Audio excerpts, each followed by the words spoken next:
conférence en ligne de Nouveau Ciel, Nouvelle Terre Shincheonji, témoignage sur la prophétie et l'accomplissement de l'Apocalypse, la nouvelle alliance de Dieu. L'Apocalypse de Jean est prêché dans le monde entier. Les premières et deuxièmes conférences bibliques de Nouveau Ciel, Nouvelle Terre Shincheonji ont été données en ligne en août et septembre 2021. 30 372 personnes y ont participé dans 12 régions de Corée du Sud. Nous avons vu les réactions enthousiastes d'environ 1800 pasteurs ayant participé.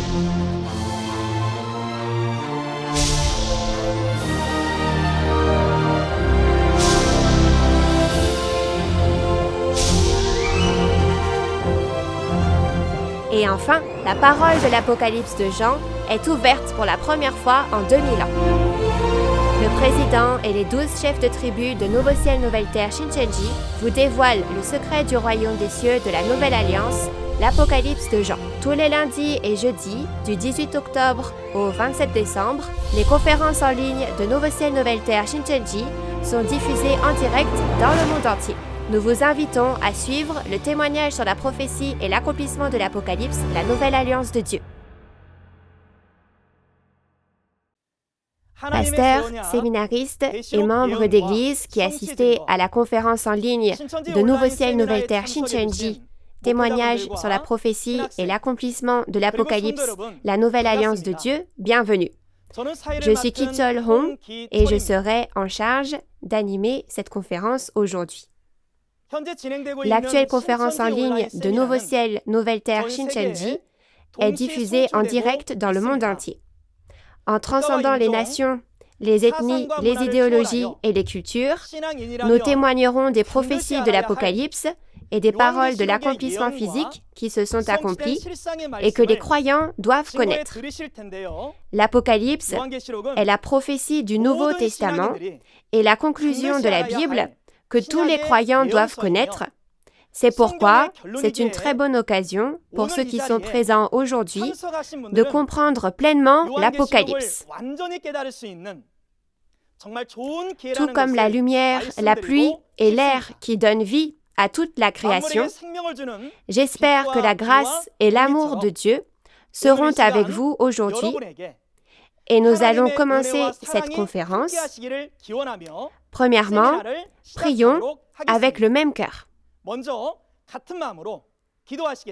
Merci Dieu notre Père de nous avoir permis d'organiser cette conférence en ligne de Nouveau Ciel, Nouvelle Terre Shincheonji dans le monde entier aujourd'hui.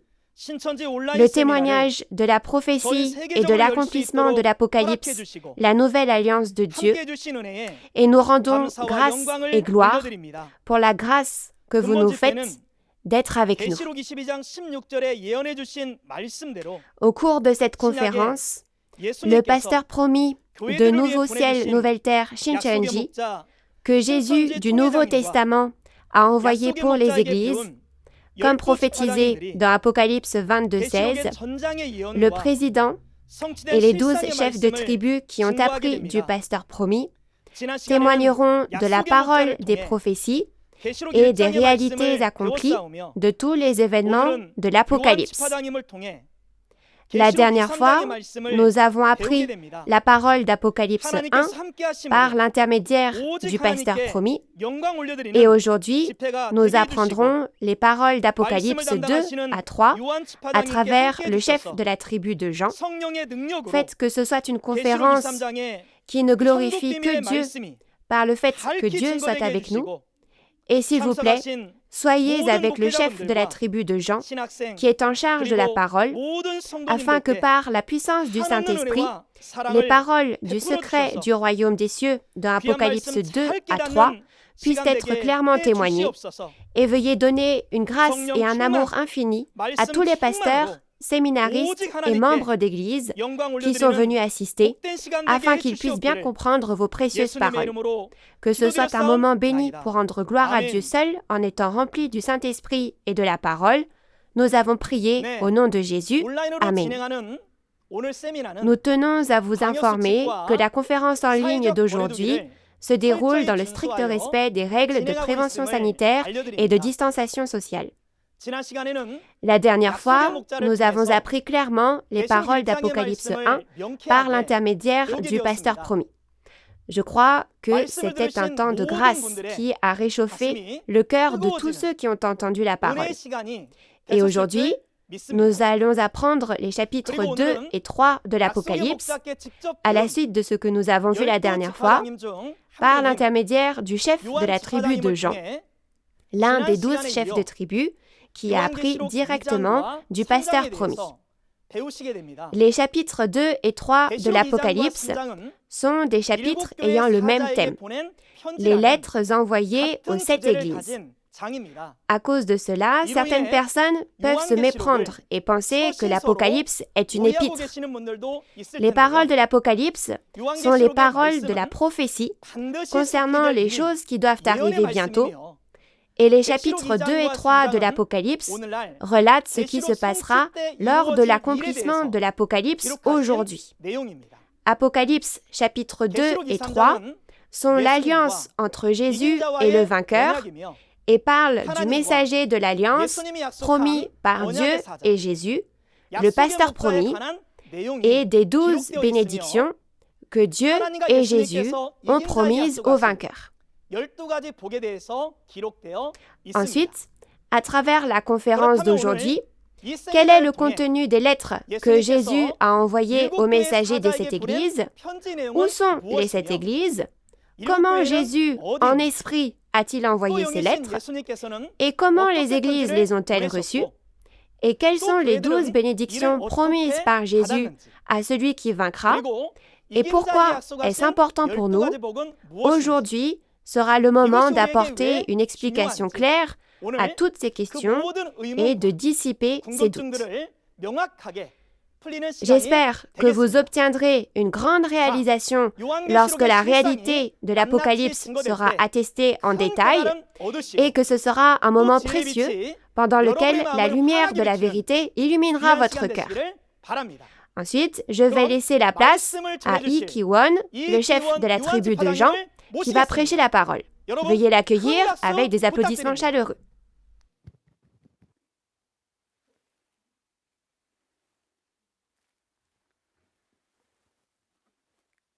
Bonjour, pasteurs, séminaristes et fidèles du monde entier qui pratiquent leur foi en plaçant leur espoir dans le royaume des cieux.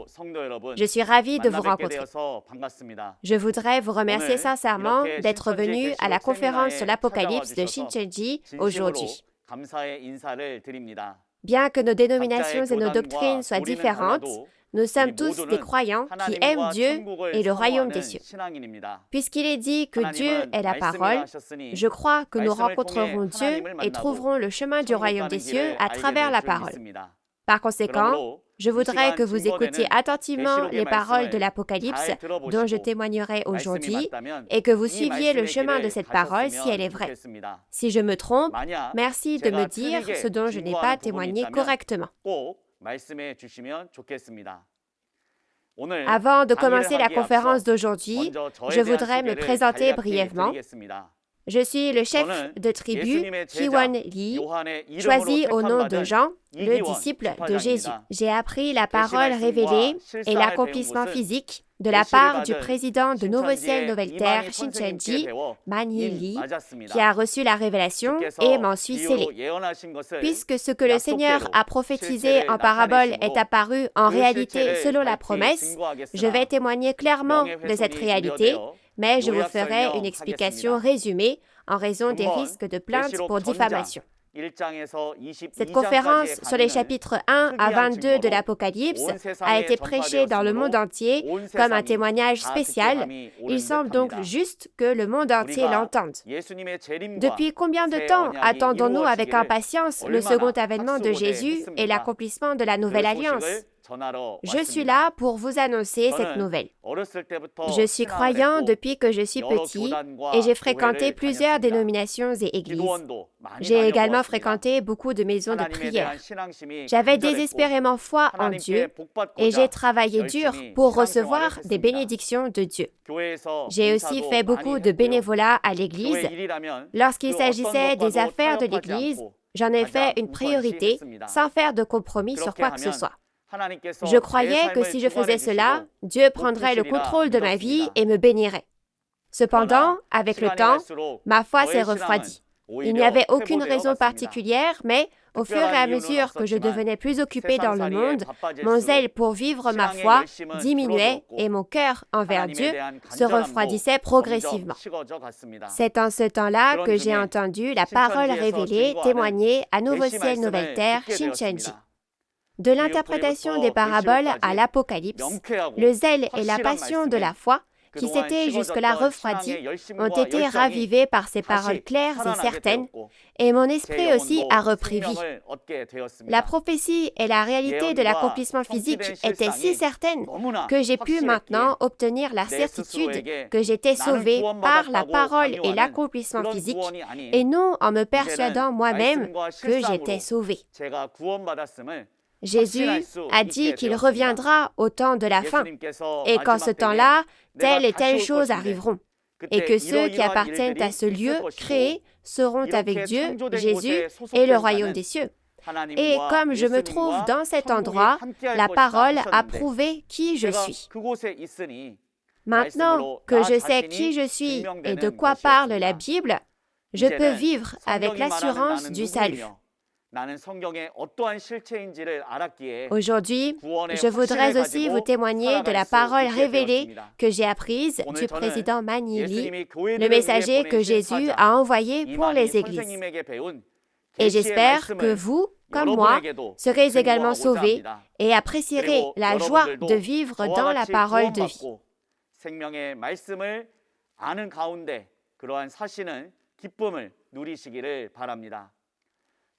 Même si vous et moi sommes maintenant des dénominations différentes, nous avons pratiqué notre vie de foi dans un même but, le royaume des cieux et la vie éternelle. Alors, ne devrions-nous pas aller tous ensemble au royaume des cieux? Mais vous ne savez pas où se trouve le royaume des cieux. Alors, comment comptez-vous y aller? L'Apocalypse nous le dit clairement. Alors, je prie pour que vous l'appreniez et que vous alliez au royaume des cieux. Et je vous serai reconnaissant d'écouter ce témoignage aujourd'hui. Et s'il y a quelque chose de faux que je dis ou si vous pensez que je me trompe, veuillez m'en parler au numéro ou à l'adresse email indiquée ci-dessous. Maintenant, laissez-moi vous parler du contenu des chapitres 2 et 3 de l'Apocalypse. Il semble que nous puissions y passer un peu plus d'une heure. Merci pour votre compréhension. Je vais maintenant utiliser le tableau à droite et témoigner de la parole. Le thème officiel de cette conférence en ligne de Nouveau Ciel, Nouvelle Terre, Shincheonji sur l'Apocalypse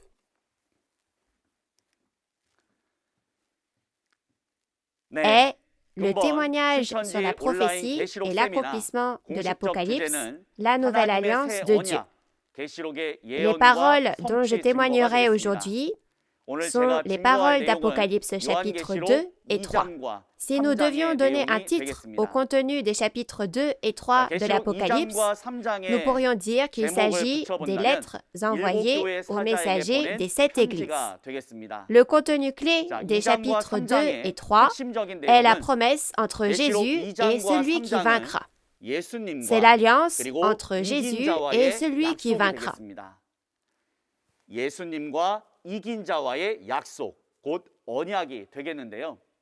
La raison pour laquelle je dis cela est que si vous regardez la référence principale, Jésus a promis de donner 12 bénédictions à celui qui vaincra.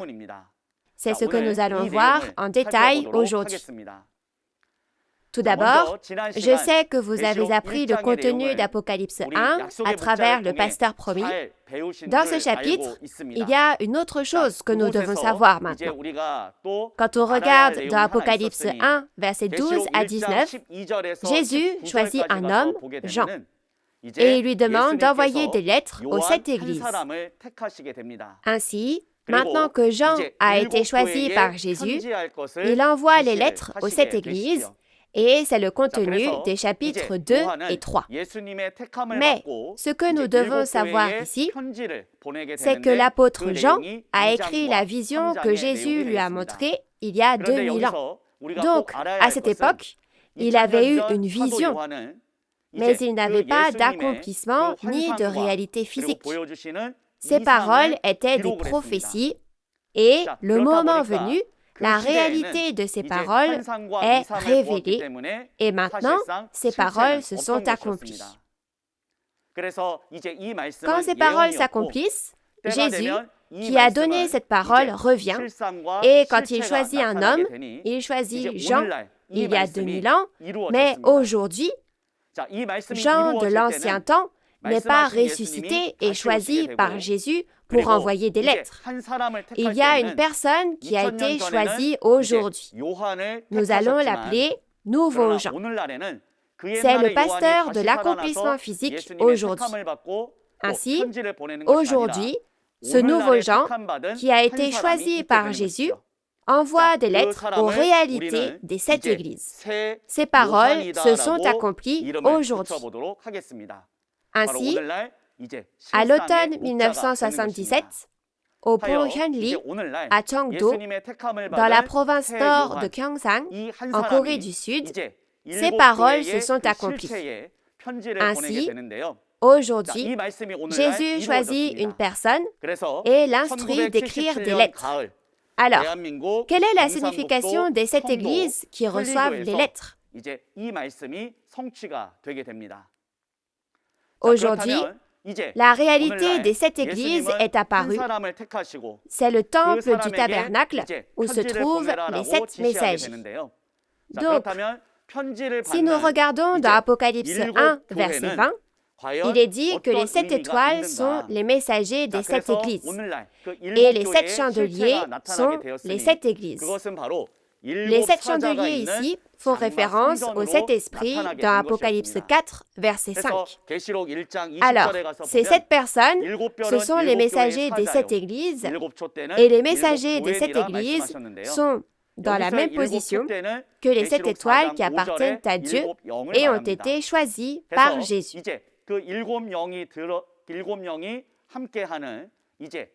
Et ces 7 messagers qui sont apparus aujourd'hui ont travaillé dans cette église que vous voyez ici.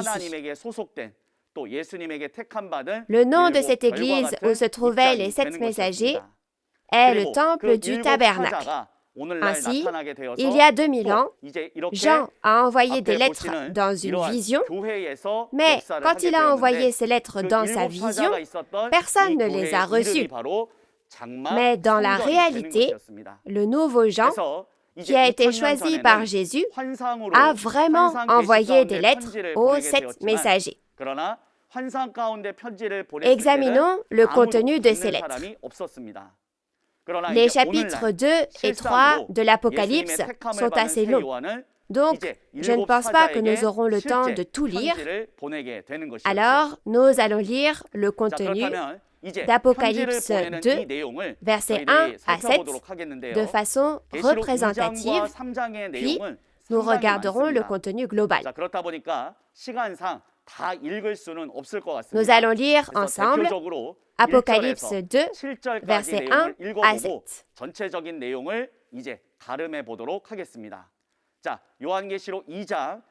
Apocalypse 2, versets 1 à 7. Écrit à l'ange de l'église d'Éphèse, voici ce que dit celui qui tient les 7 étoiles dans sa main droite, celui qui marche au milieu des 7 chandeliers d'or. Je connais tes œuvres, ton travail et ta persévérance. Je sais que tu ne peux supporter les méchants, que tu as éprouvé ceux qui se disent apôtres et qui ne le sont pas, et que tu les as trouvés menteurs. Que tu as de la persévérance, que tu as souffert à cause de mon nom, et que tu ne t'es point lassé. Mais ce que j'ai contre toi, c'est que tu as abandonné ton premier amour. Souviens-toi donc d'où tu es tombé, repens-toi et pratique tes premières œuvres. Sinon, je viendrai à toi et j'ôterai ton chandelier de sa place, à moins que tu ne te repentes. Tu as pourtant ceci, c'est que tu hais les œuvres des Nicolaïtes, œuvres que je hais aussi. Que celui qui a des oreilles entende ce que l'Esprit dit aux églises. À celui qui vaincra, je donnerai à manger de l'arbre de vie qui est dans le paradis de Dieu. Vous avez bien lu? Si vous regardez bien le contenu d'Apocalypse 2, versets 1 à 7, d'abord, le destinataire de la lettre apparaît. L'émetteur qui a envoyé la lettre apparaît, puis le porte-parole qui a envoyé la lettre au nom de l'émetteur apparaît. Donc, premièrement, Si vous regardez dans l'Apocalypse, il y a un total de 7 églises. Et chaque fois que l'on envoie une lettre à ces 7 églises, c'est écrit comme ceci. Premièrement, c'est écrit « Écrit à l'ange de l'église d'Éphèse ». Cela veut dire que le destinataire est l'ange, soit le messager de l'église d'Éphèse. Ensuite, on parle de celui qui envoie la lettre, celui qui tient les 7 étoiles dans sa main droite, celui qui marche au milieu des 7 chandeliers d'or. Il dit ici que c'est une lettre qui vient de cette personne. Cette personne, c'est Jésus. Si vous regardez dans Apocalypse 1, versets 12 à 18, il y a l'apparence de Jésus en corps spirituel, en Esprit Saint. Ainsi, dans Apocalypse chapitre 2 et 3, lorsqu'il envoie les lettres aux 7 églises, l'apparence de Jésus qui envoie les lettres est basée sur celle que l'on voit dans Apocalypse 1, versets 12 à 18. Et puisque c'est écrit « Voici ce que dit celui qui marche », cela signifie qu'il y a un porte-parole qui envoie les lettres de Jésus à sa place. Et le messager de l'église d'Éphèse est le récepteur. Et nous pouvons savoir que l'émetteur, celui qui envoie les lettres, est Jésus. Alors, par l'intermédiaire de son porte-parole, Jésus envoie donc une lettre à l'un des 7 messagers. Quand on regarde le contenu de la lettre, on peut savoir comment est-ce qu'ils étaient en train de vivre leur foi. Regardons maintenant la suite, au verset 4. Il dit « Mais ce que j'ai contre toi, c'est que tu as abandonné ton premier amour. » Alors, ces 7 messagers, le premier amour de ces 7 personnes était Jésus. Mais ils ont fait quelque chose de mal. C'est pourquoi, au final, il les a réprimandés et leur a dit « Tu as abandonné ton premier amour. » Donc, ils sont en train de faire quelque chose de grave. Si on regarde après, Jésus leur dit « Souviens-toi donc d'où tu es tombé, repens-toi et pratique tes premières œuvres. Sinon, je viendrai à toi et j'ôterai ton chandelier de sa place. » Jésus leur dit de se repentir en leur disant qu'il leur enlèvera les 7 esprits et la mission qu'il leur avait confiée. Il dit ceci. Il continue donc de dire ces choses à chaque fois qu'il envoie une lettre à toutes les 7 églises. Repentez-vous, repentez-vous. Ainsi, on peut donc savoir qu'ils sont en train de faire quelque chose de mal. Alors, quand on regarde après, on voit quel genre de vie de foi ils menaient. Et il est dit qu'ils sont devenus un avec les Nicolaïtes. Ainsi, dans le tabernacle de Dieu, où se trouvent les 7 étoiles dans la main droite de Jésus, les 7 messagers choisis par Jésus, les pasteurs de Satan, appelés les Nicolaïtes, sont entrés dans le temple du tabernacle et, au final, ils sont devenus un avec eux. Par l'intermédiaire du porte-parole choisi par Jésus, des lettres ont été envoyées aux 7 messagers pour les informer de ce fait. Alors, Jésus dit ensuite que celui qui a des oreilles entende ce que l'Esprit dit aux églises. Alors, l'Esprit, soit l'Esprit Saint ici, c'est Jésus.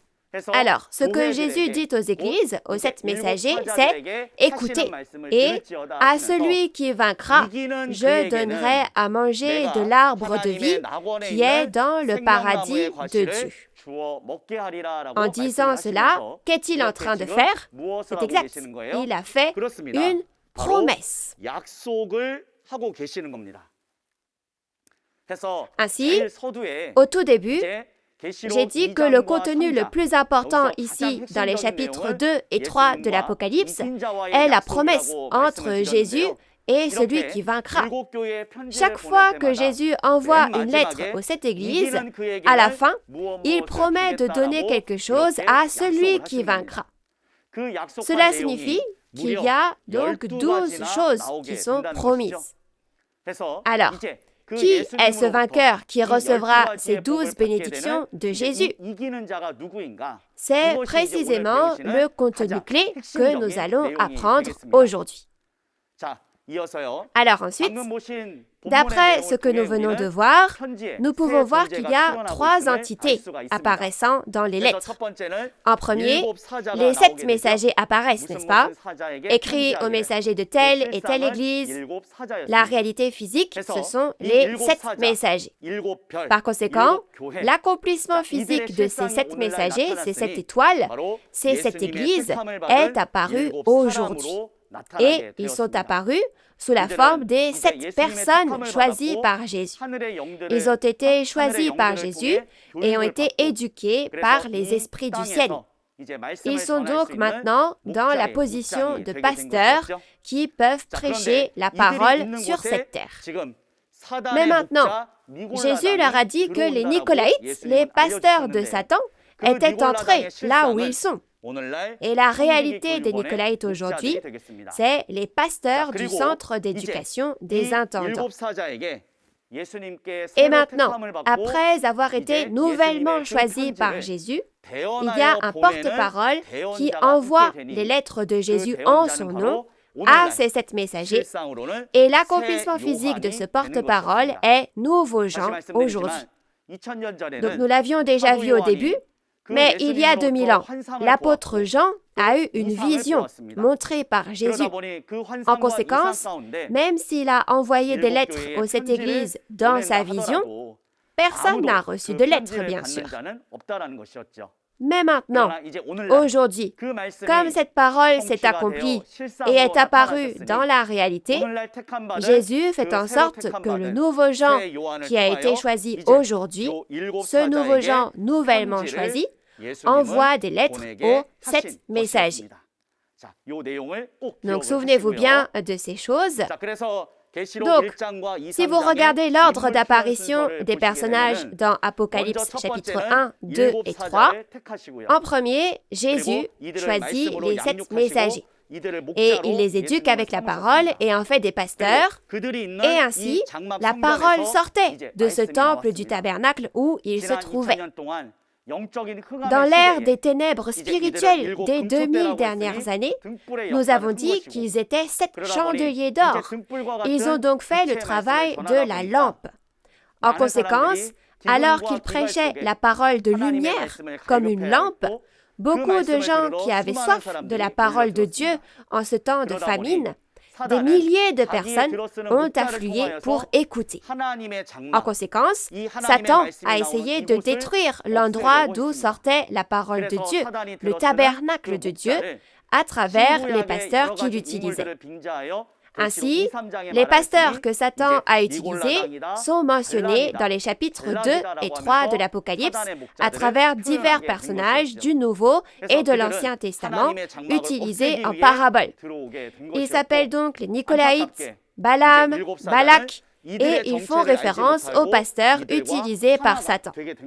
Alors, ils sont entrés dans le tabernacle de Dieu pour le détruire, et malheureusement, les 7 messagers ne connaissaient pas leur identité, et ils sont devenus un avec eux.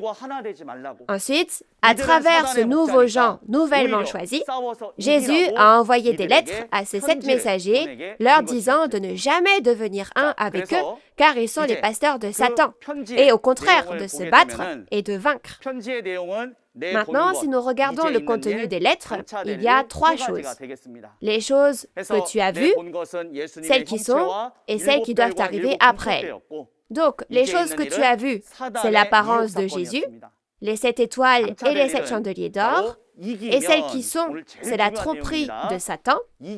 Celles qui doivent arriver après elles, c'est la chose la plus importante aujourd'hui. Si vous vainquez, vous recevrez les 12 bénédictions promises dans Apocalypse 2 et 3. C'est la chose la plus importante, n'est-ce pas? Ainsi, en voyant que la tromperie de Satan est ici, nous pouvons connaître la réalité à laquelle sont confrontés les 7 messagers dans le temple du tabernacle. Si vous regardez la parole d'Apocalypse 2, versets 14 à 15, elle explique quel genre de foi les 7 messagers pratiquent actuellement. Donc si vous regardez ici, au final, cela signifie que les 7 messagers mangent les viandes sacrifiées aux idoles. Balaam et Balak sont des personnages utilisés en parabole, mais en fin de compte, ce sont les Nicolaïtes, les pasteurs de Satan. Alors, ces hommes sont entrés et ont fait manger aux 7 messagers les viandes sacrifiées aux idoles et ils leur ont fait commettre l'impudicité avec Satan. Et de plus, il y a certains d'entre vous qui observent les enseignements des Nicolaïtes maintenant. Donc, il leur envoie ainsi des lettres d'avertissement. Alors, à travers qui? C'est exact, Jésus leur a écrit par l'intermédiaire du nouveau Jean, nouvellement choisi, bien sûr, mais malheureusement, les 7 messagers ne se sont pas repentis, ni ne se sont battus, et ils sont devenus un avec les Nicolaïtes. Par conséquent, les 7 messagers qui ont été choisis par Jésus sont maintenant devenus des soldats du diable. Alors, dans cette situation, il y avait une seule personne qui connaissait l'identité du pasteur du diable, et c'était le nouveau Jean qui a envoyé les lettres en tant que porte-parole de Jésus. À l'inverse des 7 messagers, le nouveau Jean n'a pas mangé les viandes sacrifiées aux idoles et de plus, il n'est pas devenu un avec les pasteurs de Satan, mais les a combattus et vaincus. Alors, ce contenu, je reviendrai dessus tout à l'heure et je vous en reparlerai.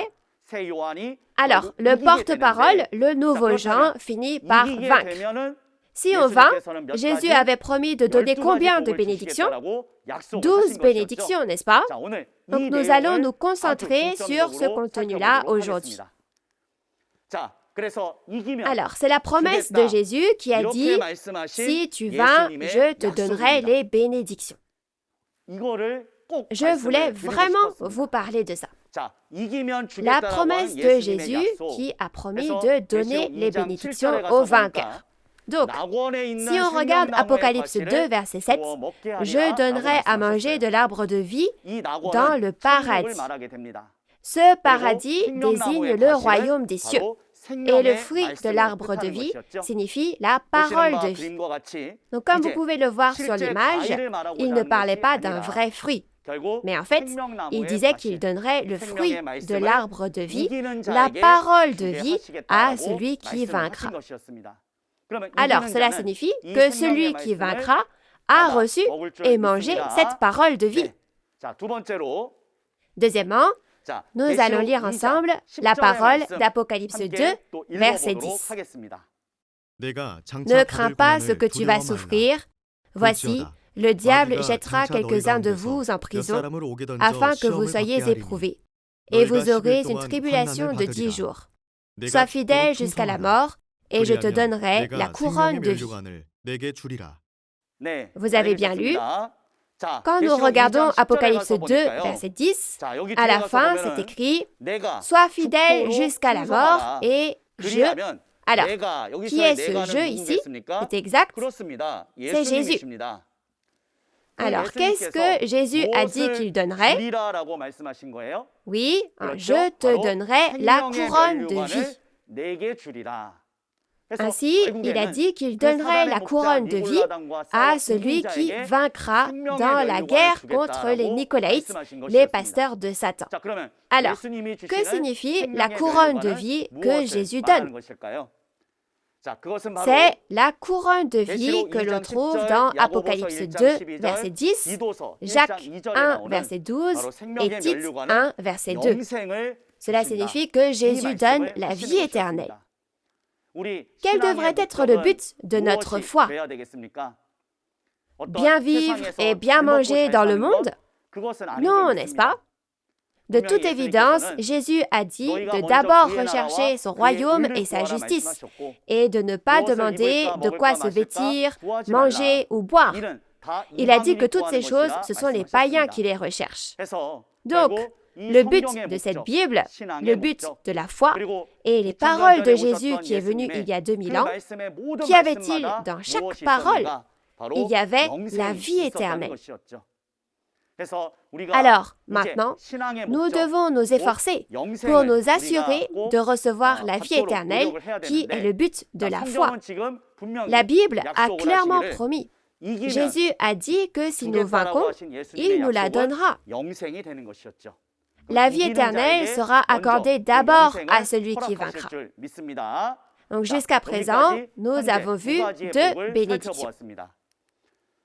Troisièmement, lisons maintenant les paroles d'Apocalypse 2, verset 11. Que celui qui a des oreilles entende ce que l'Esprit dit aux églises. Celui qui vaincra n'aura pas à souffrir la seconde mort. Vous avez bien lu. Que celui qui a des oreilles entende ce que l'Esprit, le Saint-Esprit, c'est Jésus, n'est-ce pas, entende ce que l'Esprit dit aux églises, et celui qui vaincra n'aura pas à souffrir la seconde mort. Alors, que signifie le fait que le vainqueur n'a pas à souffrir la seconde mort?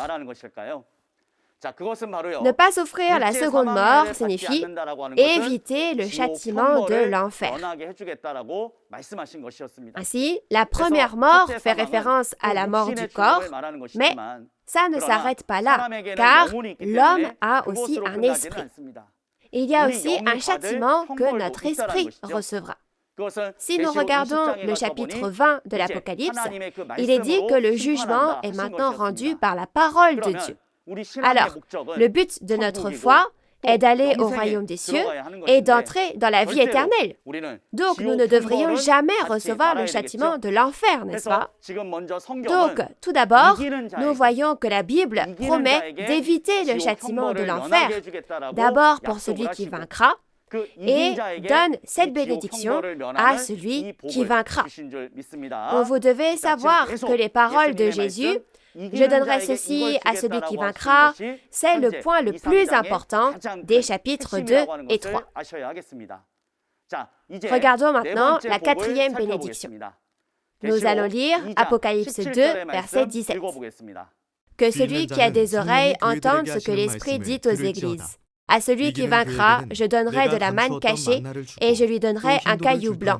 Et sur ce caillou blanc est écrit un nom nouveau que personne ne connaît, si ce n'est celui qui le reçoit. Alors, en regardant les paroles d'Apocalypse 2, verset 17, que celui qui a des oreilles entende ce que l'Esprit, donc le Saint-Esprit, ici il parle de Jésus, n'est-ce pas, entende ce que l'Esprit dit aux églises. À celui qui vaincra, je donnerai de la manne cachée et je lui donnerai un caillou blanc. Et sur ce caillou est écrit un nom nouveau. Il a dit que personne ne connaît ce nom, sauf celui qui le reçoit. Alors, Jésus promet à celui qui vaincra. Il lui a promis deux choses cette fois, n'est-ce pas? Il a dit qu'il lui donnerait la manne cachée et le caillou blanc. Nous allons donc regarder ce contenu. Donner la manne cachée signifie révéler les paroles du secret du royaume des cieux. Regardons d'abord la manne du temps de Moïse. Dans Exode 16, verset 31, et ci-dessous, nous voyons que Dieu a fait sortir les Israélites d'Égypte à travers Moïse et leur avait donné de la manne et des cailles le matin et le soir. Cependant, comme la manne était de la nourriture physique, même s'ils ont mangé cette nourriture physique, ils ont fini par mourir. En se comparant à cette manne physique, Jésus a dit dans Jean 6, 48, et ci-dessous, « Je suis le pain vivant qui est descendu du ciel. » En d'autres termes, il s'est comparé à la manne au temps de Moïse. Ainsi, Jésus a dit que vous mourrez si vous mangez de la manne physique, peu importe la quantité de manne que Dieu a donnée du ciel au temps de Moïse dans les temps anciens. Mais maintenant, je suis le pain vivant descendu du ciel. Si vous mangez de ce pain, vous aurez la vie éternelle. Et il a dit que ce pain était sa chair pour donner la vie au monde, n'est-ce pas? Ça veut dire que Jésus leur a dit de boire son sang et de manger sa chair. Au final, nous pouvons savoir que la manne signifie la parole. Cependant, dans la référence principale, on l'appelle la manne cachée. Que signifie-t-il que cette parole est cachée? Alors, maintenant, la Bible parle du royaume des cieux en parabole, et ces paroles sont cachées. En particulier, si vous regardez dans Apocalypse 5, Dieu a scellé les paroles concernant le royaume des cieux avec 7 sceaux. Et maintenant, le temps est venu et la parole est entièrement ouverte dans Apocalypse 10 et ces paroles sont révélées. Cette parole est révélée, quand on regarde dans Apocalypse 10, une personne, nouveau Jean, reçoit ce livre. Alors, au final, les paroles de la référence principale signifient que Jésus ouvrira pleinement la manne cachée, la parole secrète du royaume des cieux, et fait manger cette parole révélée à celui qui vaincra.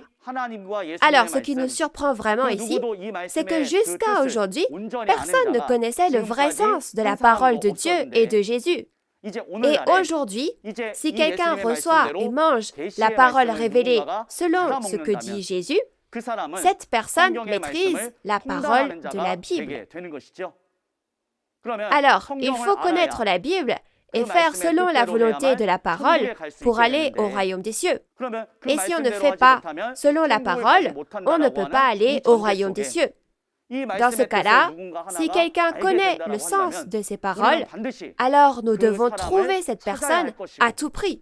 Je dois la trouver et je dois demander à cette personne de partager avec moi la parole révélée qu'il a reçue et mangée. En faisant ainsi, je pourrai enfin connaître le sens de cette parole et aller au royaume des cieux, n'est-ce pas?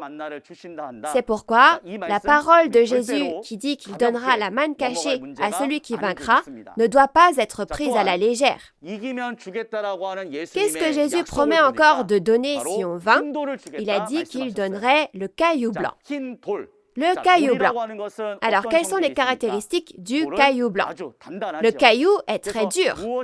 Quand vous heurtez quelque chose avec, ce n'est pas le caillou, mais c'est l'autre chose qui finit par se casser. Donc, si nous regardons cela spirituellement, nous pouvons dire que c'est le jugement. Donc, ce que signifie le caillou blanc, c'est le pouvoir de juger. Cependant, le jugement est basé sur la parole de Dieu. Donc ce n'est pas le jugement basé sur nos propres pensées. Ainsi, au jour de Moïse, dans les temps anciens, les paroles de Dieu étaient gravées sur la pierre. Et Moïse gouvernait et jugeait aussi le peuple d'Israël avec les paroles gravées sur la pierre. Dans Jean 12, verset 48, il est dit qu'il y aura un temps où cette parole jugera les hommes au dernier jour. En fin de compte, le pouvoir de juger, soit le caillou blanc, est le jugement par la parole de Dieu. S'il est dit que ce pouvoir de juger est donné à celui qui vaincra, alors celui qui vaincra reçoit la parole révélée, soit la manne cachée, et a le pouvoir de juger avec cette parole. C'est une chose vraiment extraordinaire. Donc, il faut connaître la personne qui a ce pouvoir de juger pour ne jamais être jugé par cette personne. Si vous ignorez la personne qui a le pouvoir de juger et essayez de la persécuter, ne serez-vous pas jugé par la personne qui a le pouvoir de juger? C'est pourquoi Jésus a dit dans Matthieu 21, 42 à 44 qu'il est une pierre et que quiconque tombera dessus sera brisé et écrasé. Ensuite, nous devons vraiment trouver le vainqueur qui a reçu la parole révélée aujourd'hui et qui a le pouvoir de juger. Ainsi, j'espère que nous ne serons jamais jugés. Donc, nous devons savoir combien cette personne, le vainqueur ayant le pouvoir de juger, est important. Nous allons regarder les promesses de Jésus données à celui qui vaincra, à nouveau maintenant à travers Apocalypse 2, 26 à 28. Nous allons lire « À celui qui vaincra et qui gardera jusqu'à la fin mes œuvres, je donnerai autorité sur les nations. Il les pètera avec une verge de fer, comme on brise les vases d'argile, ainsi que moi-même j'en ai reçu le pouvoir de mon Père, et je lui donnerai l'étoile du matin. » Vous avez bien lu? Alors, il y a aussi un point très important ici. On parle à nouveau de celui qui vaincra, n'est-ce pas? À la fin de chaque église apparaît toujours celui qui vaincra. À celui qui vaincra et qui gardera jusqu'à la fin des œuvres. Alors, regardez ici. Je lui donnerai autorité sur les nations. Le pouvoir de régner sur les nations. Toutes les nations. Il n'y a pas d'exception. Lors d'un événement important, quand nous accrochons des drapeaux, nous accrochons les drapeaux de toutes les nations, n'est-ce pas? Donc les drapeaux de tous les pays s'y trouvent. Alors, à qui Jésus donne-t-il maintenant l'autorité de paître toutes les nations? Oui, il a promis de la donner à celui qui vaincra. Et je lui donnerai autorité sur les nations. Donc lui, ça veut dire celui qui vaincra. Il les pètera avec une verge de fer, comme on brise les vases d'argile, ainsi que moi-même. Donc qui est ce moi? C'est Jésus dont on parle, n'est-ce pas? Il a dit, ainsi que moi-même, j'en ai reçu le pouvoir de mon Père. Alors, dans cette parole ici, on voit que Jésus donne à celui qui vaincra l'autorité pour régner sur les nations. C'est-à-dire que la verge de fer lui est donnée. Tout comme Jésus a reçu la verge de fer de Dieu dans le passé, maintenant, Jésus a promis de donner la verge de fer à celui qui vaincra. Puis, ensuite, et je lui, donc je, c'est Jésus, et qui est celui? C'est celui qui vaincra. Il a dit qu'il donnera l'étoile du matin à celui qui vaincra. Ensuite, regardons ces deux choses. La verge de fer et l'autorité pour paître toutes les nations et l'étoile du matin. Donc le pouvoir de la verge de fer pour paître les nations. La verge de fer, ça fait référence donc à un bâton de fer. Le bâton de fer fait référence à l'autorité pour régner éternel. Avant aussi, quand on regarde, il symbolisait le pouvoir de régner. Et les chefs avaient un bâton comme celui-ci. Alors, tout à l'heure, nous avons vu que Jésus lui a donné la manne cachée, le fruit de l'arbre de vie dans le paradis, soit la parole de vie de Jésus, n'est-ce pas? Alors, cela signifie qu'il lui a donné le pouvoir de gouverner toutes les nations avec cette parole. Et quand on regarde dans Psaume 2, verset 9, qu'a-t-on dit plus tôt? Il a dit que j'ai aussi reçu de mon Père. Donc, si on regarde dans Psaume 2, verset 9, Dieu dit « Tu es mon fils ». Et il dit « Je t'ai engendré ». Et il a donné à son fils une verge de fer. Et il a dit que le Fils donne le jugement qui consiste à briser comme des vases d'argile avec une verge de fer. Mais maintenant, si nous regardons Jean, chapitre 17, verset 2, nous voyons que c'est Jésus qui a reçu l'autorité sur toutes les nations. Mais si nous regardons Jean, chapitre 17, verset 8, cette autorité, c'est la parole de Dieu. Alors maintenant, l'autorité de la verge de fer, soit l'autorité pour paître toutes les nations, que Jésus donne aujourd'hui à celui qui vaincra, n'est pas faite avec la pensée des hommes, mais la parole de Dieu. Ainsi, quand on regarde dans Jean 5, Jésus dit que son jugement est juste parce qu'il ne cherche pas sa volonté, mais qu'il fait selon la parole de Dieu. Donc c'est ainsi qu'il a dit. Donc c'est très important. Celui qui vaincra recevra le pouvoir éternel pour régner. Mais régner avec quoi? C'est exact, avec la parole de Dieu. Il lui a également donné le pouvoir de juger et l'autorité pour paître. Donc tout lui est donné. À qui? À celui qui vaincra. Alors, si nous croyons vraiment en cette Bible, puisque nous sommes croyants, si nous aimons cette Bible, nous devons rencontrer ce vainqueur dont Jésus a parlé. N'est-ce pas la seule façon d'aller vers lui, de recevoir et manger la nourriture pour la vie éternelle et de ne pas être jugé par lui? Alors, maintenant, nous avons vu jusqu'à la 6e bénédiction. Donc, Jésus ne cesse de dire à celui qui vaincra, « Je donnerai telle et telle bénédiction ». Donc que fait-il? Il fait une promesse. Vous devez garder cela à l'esprit. Alors, septièmement, à celui qui vaincra, je donnerai quoi? Je donnerai l'étoile du matin. Alors, l'étoile du matin. Quand on regarde Apocalypse 22, verset 16, il dit « Moi, Jésus, je suis l'étoile du matin. » Alors, je donnerai l'étoile du matin à celui qui vaincra. Ces paroles signifient que Jésus est un esprit et le vainqueur aujourd'hui, nouveau Jean, est une chair. Jésus devient un avec le vainqueur, c'est-à-dire que l'esprit et la chair s'unissent et ils vivent ensemble. Alors, qui est avec le vainqueur?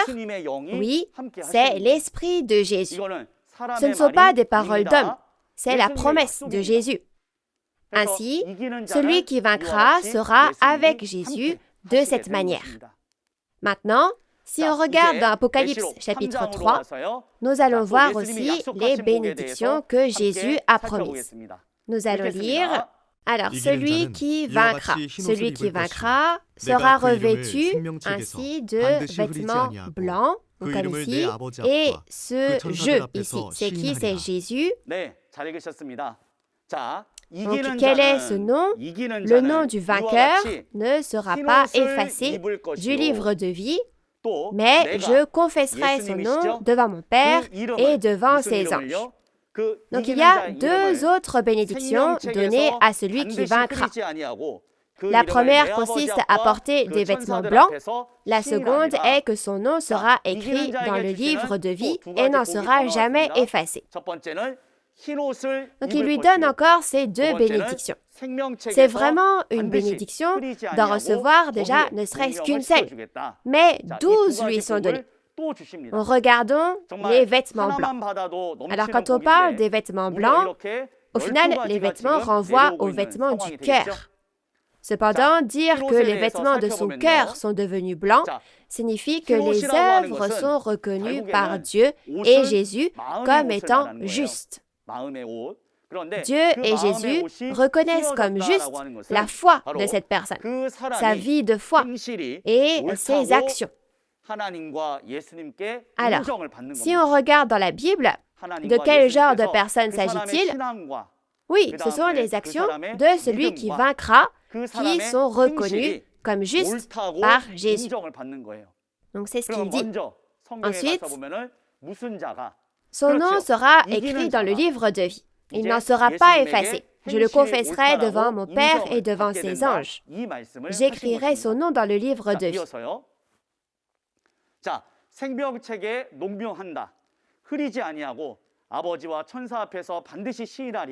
Alors, vous avez beaucoup entendu parler du livre de vie, n'est-ce pas? Que signifie le livre de vie? Il s'agit du registre de la famille du royaume des cieux. Le livre de vie est le livre dans lequel sont inscrits les noms des personnes qui ont la vie. L'inverse serait le livre de mort, n'est-ce pas? Lorsque nous regardons dans les films, vous avez déjà entendu parler de la liste des morts. Il est écrit dessus, vous savez, le nom des personnes qui doivent mourir. Mais à l'inverse, dans le livre de vie, ce sont les personnes qui ont la vie en Dieu. Mais où est le livre de vie? Il est dans la parole de Dieu, dans Jean 1, verset 4. Ensuite, ceux qui ont pleinement la parole de Dieu, ceux qui vivent selon la parole, et de plus, ceux qui gardent la nouvelle alliance à garder aujourd'hui, ces gens ont leur nom écrit dans la parole de Dieu, dans le livre de vie. C'est pourquoi, à quel point le livre de vie est important. Il apparaît 6 fois dans l'Apocalypse. Apocalypse 3, verset 5, Apocalypse 13, verset 8, Apocalypse 17, verset 8, Apocalypse 20, verset 12, Apocalypse 20, verset 15, Apocalypse 21, verset 27.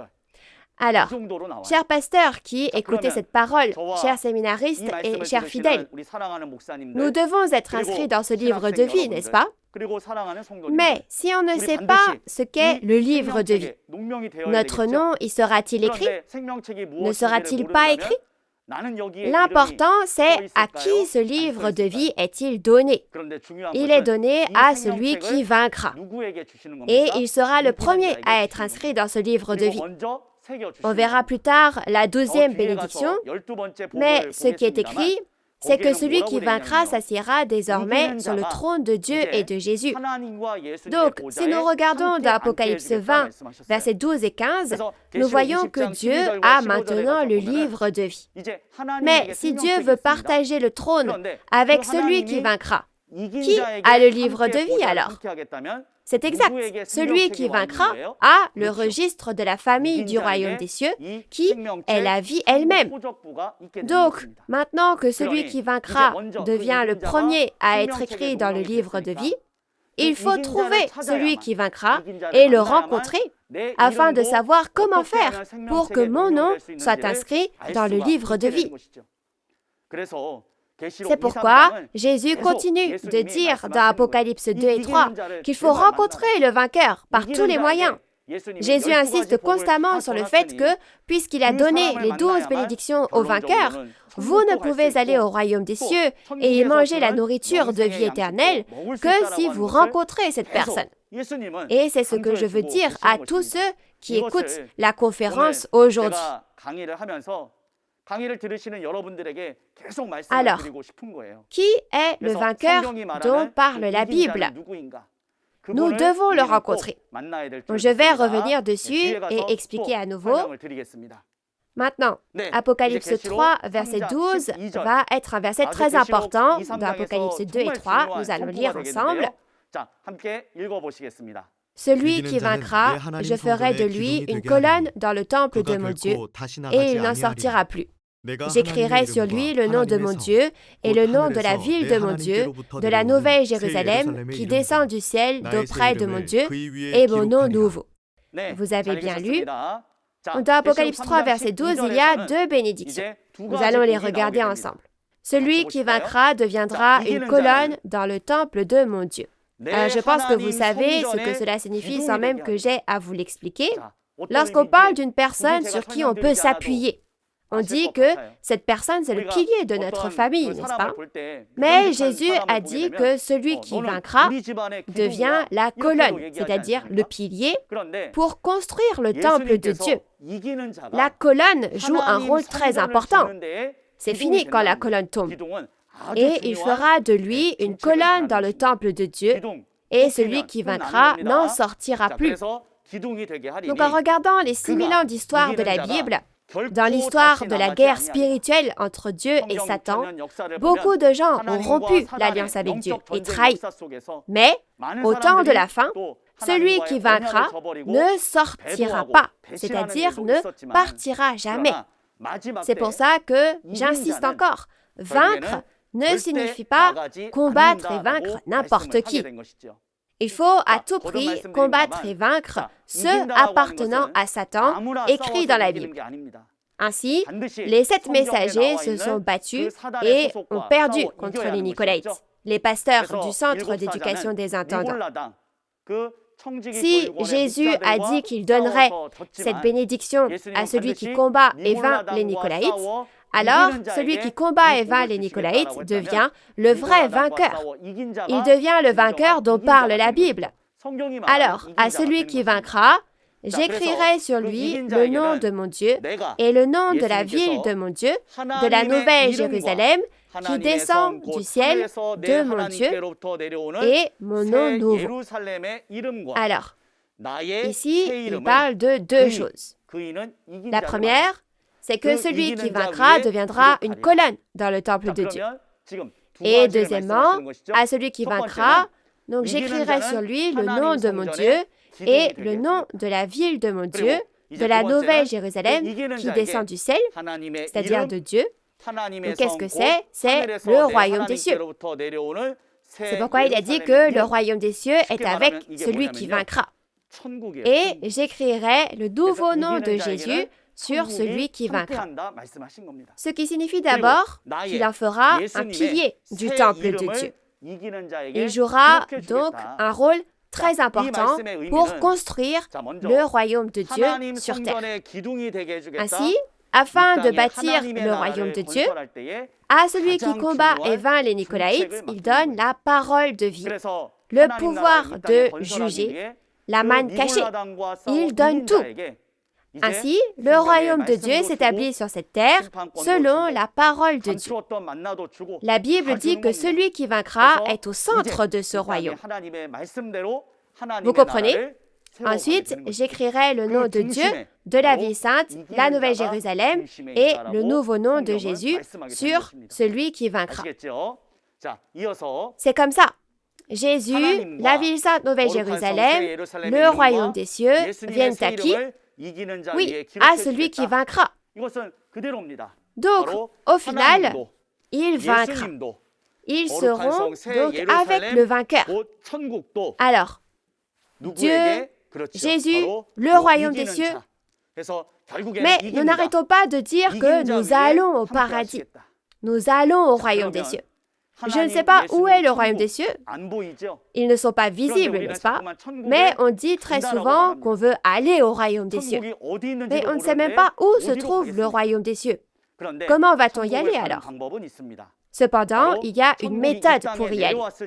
Quand le royaume des cieux descend sur cette terre, vous pouvez aller dans ce royaume des cieux. Ainsi, il y a 2000 ans, Jésus a dit dans Matthieu 4, verset 17, « Repentez-vous, le royaume des cieux est proche. » Jésus l'a dit, mais beaucoup de gens ne sont pas venus à Jésus.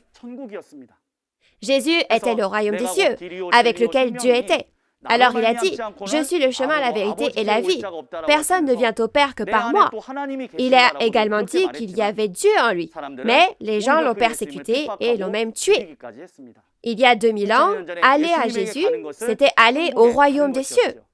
Aujourd'hui, comme il a dit que Dieu, Jésus et le royaume des cieux sont avec lui, avec celui qui vaincra, donc, en conclusion, aller à celui qui vaincra revient à aller à Dieu, à Jésus et au royaume des cieux. Alors j'espère que nous réaliserons cette logique spirituelle selon laquelle aller vers celui qui vaincra, c'est aller à Dieu, aller à Jésus et aller au royaume des cieux. J'espère vraiment que nous ne jugerons jamais avec autre chose que la parole. La parole est le chemin. C'est dans Jean chapitre 1, verset 1. Puis, en utilisant cette parole comme chemin, Jésus a promis de donner telle et telle chose à celui qui vaincra. Dieu, Jésus et le royaume des cieux seront avec lui. Alors aujourd'hui, si Dieu, Jésus et le royaume des cieux sont avec celui qui combat et vainc les Nicolaïtes, nous devons trouver celui qui vaincra, et je souhaite que vous connaissiez la logique selon laquelle nous devons rencontrer celui qui vaincra pour aller au royaume des cieux. Alors, c'est la dernière, nous allons lire Apocalypse 3, verset 21. « Celui qui vaincra, je le ferai asseoir avec moi sur mon trône, comme moi j'ai vaincu et me suis assis avec mon Père sur son trône. » Vous avez bien lu. On parle toujours de celui qui vaincra. On continue d'en parler. Et avec qui se bat-il? Donc c'est le vainqueur. Oui, donc à celui qui combat et vaincra les Nicolaïtes, je le ferai asseoir avec moi sur mon trône. Et ce je, donc Jésus, a vaincu à 2 reprises, n'est-ce pas? Au premier avènement, c'était dans Jean 16, 33, n'est-ce pas? Je vais vaincre et m'asseoir avec Dieu le Père sur son trône.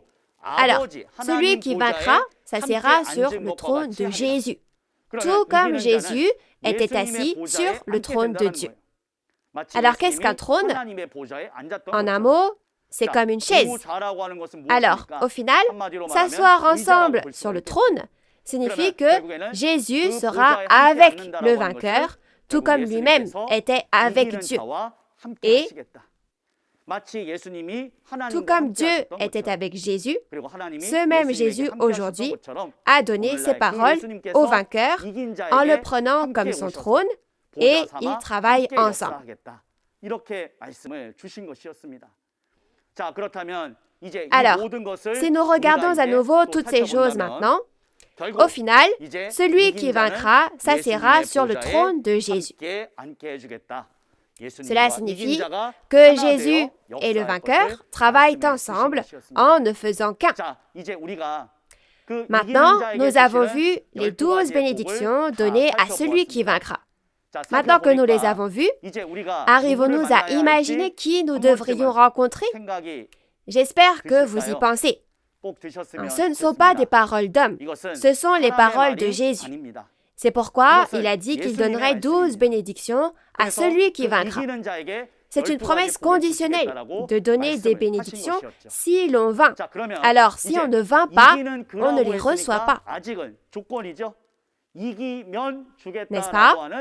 Alors, il a dit aux 7 messagers, « Je vous donnerai les bénédictions si vous vainquez. » Mais, en fin de compte, ils n'ont pas combattu les Nicolaïtes et ils sont devenus un avec eux. Alors, maintenant, qui est le vainqueur? Cela n'apparaît pas dans Apocalypse 2 et 3. Il n'apparaît pas. Où faut-il aller? Il faut aller dans Apocalypse chapitre 12. Nous allons lire Apocalypse chapitre 12, verset 11. Ils l'ont vaincu à cause du sang de l'agneau et à cause de la parole de leur témoignage, et ils n'ont pas aimé leur vie jusqu'à craindre la mort. Oui, donc quand on regarde ici, il dit que les frères l'ont vaincu à cause du sang de l'agneau et à cause de la parole de leur témoignage. Alors, qu'ont-ils vaincu? Maintenant, le vainqueur est là. Ainsi, dans Apocalypse chapitre 12, la personne qui était censée être victorieuse dans les chapitres 2 et 3 apparaît maintenant comme le vainqueur, donc dans le chapitre 12. Alors, ce vainqueur ne se bat pas contre n'importe qui. Ce n'est pas parce que vous combattez quelqu'un dans la rue et vainquez que vous êtes un vainqueur. Vous devez devenir celui qui vainc les Nicolaïtes dans Apocalypse chapitre 2 et 3. Alors maintenant, quand nous regardons dans Apocalypse chapitre 12, un dragon rouge apparaît. Il y a une bête avec 7 têtes et 10 cornes.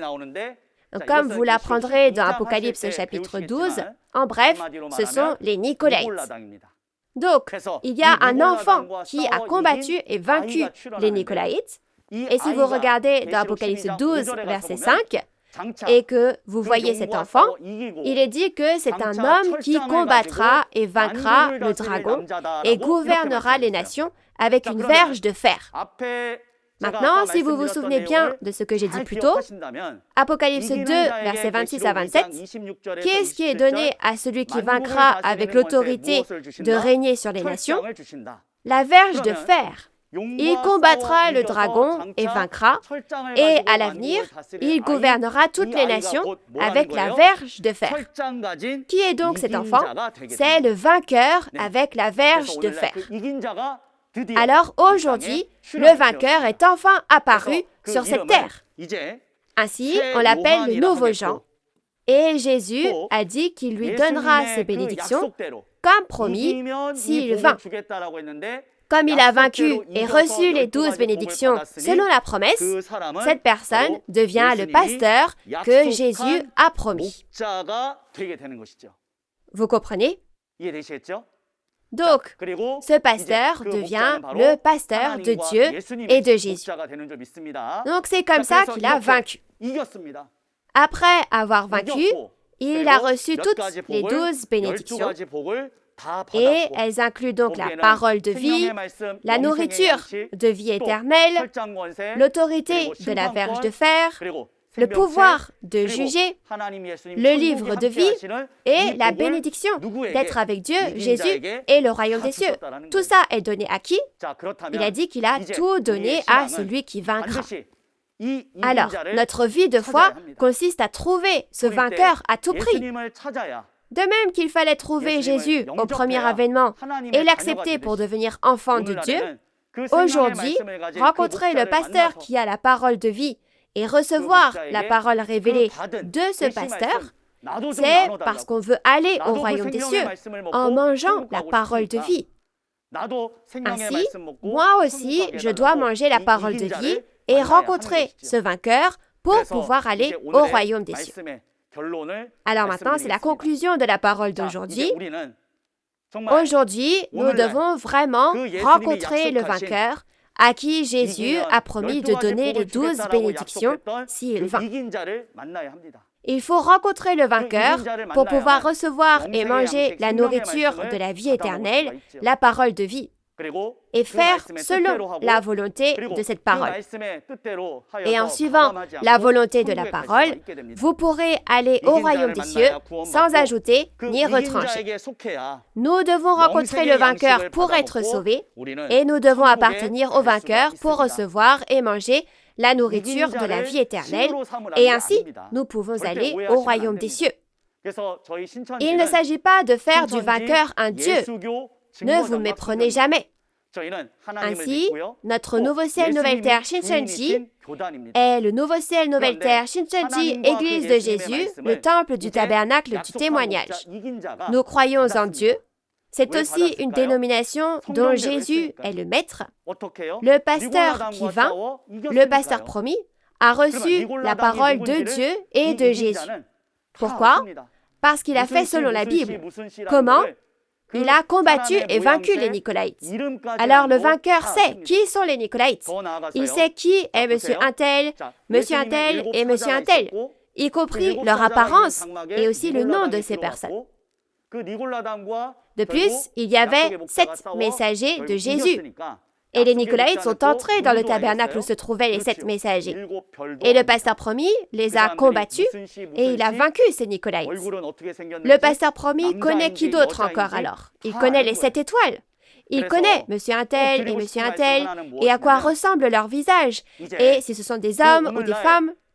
Donc, une chose que je tiens vraiment à vous dire, c'est qu'aujourd'hui, Dieu a lui-même écrit la parole du secret du royaume des cieux dans Apocalypse 5, verset 1, et il l'a lui-même gardé et l'a donné à Jésus aujourd'hui. Lorsque Jésus ouvre les sceaux du livre et accomplit ce qui est écrit dans chaque chapitre, l'accomplissement physique, la réalité de l'Apocalypse est enfin révélée. Les 7 étoiles sont 7 églises. Ce ne sont pas des étoiles et des églises qui apparaissent, mais ce sont 7 personnes qui apparaissent dans la réalité. Et pour les Nicolaïtes, alors, Nicolas de l'ancien temps est-il apparu? Ce n'est pas comme ça. C'est la personne qui lui correspond qui est apparue. Alors, quand Jésus a accompli toutes ces réalités, une personne a vu et entendu à ses côtés. Et Jésus lui a tout dit. Il lui a révélé tous les secrets dans l'Apocalypse. Alors maintenant, celui qui a vaincu, le pasteur promis, a tout vu et tout entendu à côté de Jésus. Et c'est pourquoi Jésus a dit dans Apocalypse 22, 16, « Moi, Jésus, j'ai envoyé mon ange pour vous attester ces choses dans les églises. » Et il l'envoie pour qu'il atteste de ce qu'il a vu et entendu. Où ça? Dans les églises. C'est pourquoi le but de cette conférence en ligne de Nouveau Ciel, Nouvelle Terre, Shincheonji sur l'Apocalypse est que le pasteur promis, le vainqueur, fasse connaître aux églises, à nos chers pasteurs, séminaristes et fidèles, la réalité de l'accomplissement de l'Apocalypse selon le commandement de Jésus. Alors maintenant, vous aussi, n'hésitez pas à apprendre cette parole. Et aujourd'hui, comme promis, le vainqueur qui a reçu les 12 bénédictions de Jésus est apparu sur cette terre. Quand nous regardons dans Apocalypse 1, verset 1, nous voyons que ce n'est pas en priant que Jésus vient enseigner à tout le monde, mais il donne cette parole à une seule personne. Alors j'espère que vous allez tous venir vers le vainqueur qui a reçu et mangé toutes ces paroles de vie, le fruit de l'arbre de vie et la manne cachée, par la victoire, et obtiendrez cette nourriture. Et maintenant, recevons et mangeons aussi cette nourriture de la vie éternelle, et non seulement le vainqueur, mais nous aussi. Si quelqu'un veut aller au royaume des cieux, nous devons combattre et vaincre ce Satan, le diable et le monde avec cette parole de vie et la parole de vérité. Donc, j'espère que nous recevrons et mangeons tous la nourriture de la vie éternelle, que nous rencontrerons le vainqueur que Jésus a promis et que nous irons tous au royaume des cieux ensemble à travers la parole. Moi et les pasteurs, séminaristes et les croyants, même si nos dénominations et nos doctrines sont différentes actuellement, nous croyons en Dieu et en Jésus. Nous lisons la même Bible et de plus, nous croyons que ce que nous voulons vraiment, c'est l'espoir du royaume des cieux et de la vie éternelle. Donc, nous devons y entrer tous ensemble, selon cette parole, n'est-ce pas? Ne nous disputons pas les uns avec les autres, ne nous critiquons pas les uns les autres et ne nous persécutons pas. Mais j'espère que nous nous aimerons les uns les autres comme Jésus l'a dit. Aimez-vous les uns les autres comme je vous ai aimés. Je vous aime aussi. Enfin, j'aimerais que nous crions tous ensemble « Nous sommes un » afin de montrer que nous sommes un en Dieu et en Jésus. Aujourd'hui, le vainqueur qui a combattu et vaincu les Nicolaïtes s'est également rendu à divers endroits et a crié comme ceci. Ainsi, pour montrer que nous sommes un en Dieu et en Jésus, nous allons lever notre index comme ceci et crier ensemble « Nous sommes un ». Et ensuite, je prierai pour terminer. Nous croyons que nous sommes un en Dieu et en Jésus. Nous sommes un, we are one. Nous allons prier ensemble. Dieu très saint, notre Père, nous te rendons grâce et gloire de nous avoir accordé un jour précieux comme aujourd'hui et de nous avoir guidés afin que chacun puisse devenir un et venir à la parole de Dieu. Dieu notre Père, maintenant, selon la parole de Dieu, cet apocalypse s'est accompli aujourd'hui et selon cette parole de l'Apocalypse, le messager que Jésus a promis et celui qui a combattu et vaincu les Nicolaïtes est apparu sur cette terre. Ainsi, Dieu notre Père, Jésus a donné 12 bénédictions au vainqueur et lui a accordé la parole de vie, la nourriture de la vie éternelle, le royaume des cieux et le pouvoir de juger. Aide-nous à rencontrer ce vainqueur et à obtenir et manger la nourriture de la vie éternelle afin de vivre éternellement avec Dieu dans le royaume des cieux. Aidez-nous également à ne pas nous disputer les uns avec les autres, à nous aimer et à devenir un en Dieu et en Jésus, afin de devenir les croyants qui hériteront du royaume des cieux et de la vie éternelle auquel nous aspirons tous tant. Nous prions désespérément que la grâce infinie de Dieu soit toujours avec nos chers pasteurs, séminaristes et fidèles. Et nous avons sincèrement cru et prié toutes ces paroles au nom de Jésus, qui est notre Sauveur. Amen.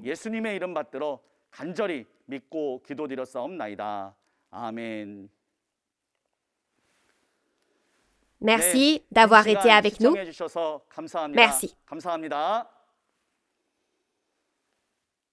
Je voudrais remercier Yi Ki-won, le chef de la tribu de Jean, pour avoir prêché la parole sur la prophétie et l'accomplissement de l'Apocalypse d'une manière très satisfaisante et très claire. Alors, en entendant cette parole aujourd'hui, comment c'était? Pouvez-vous clairement comprendre les paroles de l'Apocalypse qui semblaient si difficiles? C'est parce qu'il y a un pasteur promis qui a vu et entendu directement sur les lieux de l'accomplissement des événements de tous les chapitres de l'Apocalypse, et parce qu'il y a des personnes qui ont appris du pasteur promis, elles peuvent ainsi parfaitement enseigner cela. Vous attendez la prochaine conférence avec impatience, n'est-ce pas? Alors, regardons ensemble la bande-annonce des chapitres 4 et 5 de l'Apocalypse. Ne voulons-nous pas aller dans ce royaume des cieux? Levez la main si vous voulez aller au royaume des cieux. Comment pouvons-nous aller au royaume des cieux? Est-ce à nous d'aller au royaume des cieux où est Dieu? Ou le royaume des cieux viendra-t-il? Qui a besoin d'écouter ça? Ce sont les pasteurs chrétiens du monde entier. Parce que maintenant, enfin, s'accomplit l'œuvre du salut par le sang de Jésus. Je vous aime tous. Soyons un. We are one. Oui, lundi prochain, comme la vidéo d'aperçu que vous venez de voir, les chapitres 4 et 5 de l'Apocalypse seront prêchés par l'instructeur Jang-woo Yi. Les chapitres 4 et 5 de l'Apocalypse parlent du royaume des cieux dans le monde spirituel où Dieu et Jésus demeurent. L'heure est la même qu'aujourd'hui, à 10h. Alors, s'il vous plaît, soyez présents et réalisez la précieuse volonté de Dieu et sa parole de la promesse. La raison pour laquelle l'Église Nouveau Ciel, Nouvelle Terre, Shincheonji, peut témoigner les paroles de l'Apocalypse avec une telle assurance est qu'il y a le pasteur promis qui a maîtrisé non seulement la prophétie et l'accomplissement physique de la Nouvelle Alliance, l'Apocalypse, mais aussi dans les 4 évangiles.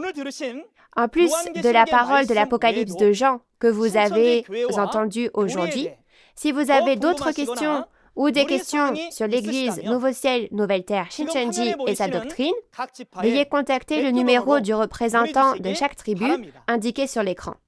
Vous serez guidé avec précision et gentillesse. Maintenant, nous allons conclure en faisant la prière que le Seigneur nous a enseignée. Nous allons faire le Notre Père tous ensemble.